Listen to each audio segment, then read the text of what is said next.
पैसो तो अचे न मानू जो गाल्हाइण मटजी विंदो हलण मटजी विंदो काटन जा कपड़ा कलफ लगल पाए सेंट हणी हलंदो समझो तो जण सिंध जो वाली मां अब भुट्टो बिलावल छडी थी जा जान जो तू तो सिंध जो वाली थी चढ़न न चढ़न ठप्पा हणी पिचड़ी वेंदा तू पंहिंजी औकात में रह गाल समझो था न पैसे जो नक्शो असलियत विसरी विंदी आत्मा असुल छा हुयुसे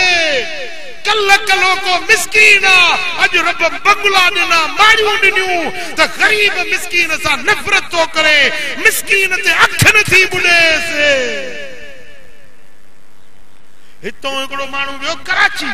बड़ो ऑफिसर थियो अब चुपड़ी त कर घड़ी करे रे के जो सुठो मुंजो आ कराची में बड़ो ऑफिसर थी वियो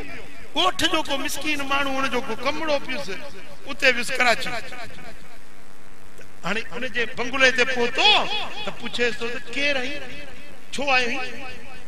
ये बात सुञाणी न तो जो पाड़े सिरिया फलाणो आया बाबू मुजो फलाणो चाचो फलाणो गड्डू रे आयो कोठ में गड्डू माल चारियो तो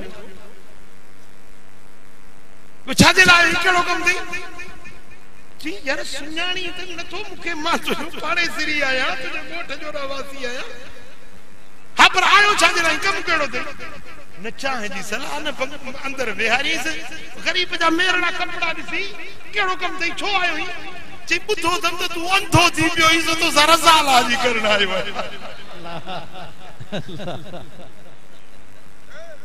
चिड़े अंधो किए थियो ये क्यों मुके ची अंधो नहीं बड़ा गड्डू गुजारियो तो जिंदगी गड्डू गुजारी तो 5 रुपया थिया दई तो तू सुञाणी न तो मुके अब समझो था या न हां पैसे वाला औकात में रहो अल्लाह के दीते भी देर न लगंदी आ फुरी दे भी देर न लगंदी आ ए मशो मगरूर पर हिल्मे खुदा देर की रद सख्त की रद मर्जुरा अल्लाह बुर्दबारा उन जे बुर्दबारी ते मगरूर न थी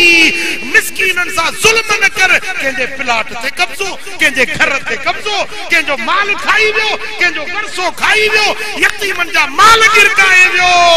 चवे थो त बस मुखे केरा चवण वारो कोर्टू मुजू पुलिस मुजी फौज मुजी आ पर न बादशाही अल्लाह जिया हुकूमत अल्लाह जिया पर सही दुनिया ॾाढी ख़राब आहे जंहिंखे पैसो थो अचे न या जंहिंखे कुर्सी थी मिले जंहिंखे ताक़त थी मिले उहो उन जी कंहिं ते अख नथी बुॾे सम्झे थो त आया आहियूं लोणे फेर लपाट लॻंदई ना त लतीफ़ चए पंहिंजे औकात में रहो अल्लाह जे धरती ते बादशाही अल्लाह जी आ हुकूमत रब जी आ मुल्कन जो धनी अल्लाह हुआ इज्जतुन जो मालिक अल्लाह हुआ जलील बनाइण वारो भी अल्लाह हुआ कंहिंखे मिस्कीन बनाई रब जी मर्ज़ी आ कंहिंखे अमीर बनाई अल्लाह जी मर्ज़ी आ मिस्कीन इए न चवे त मां जलील थी वियुसि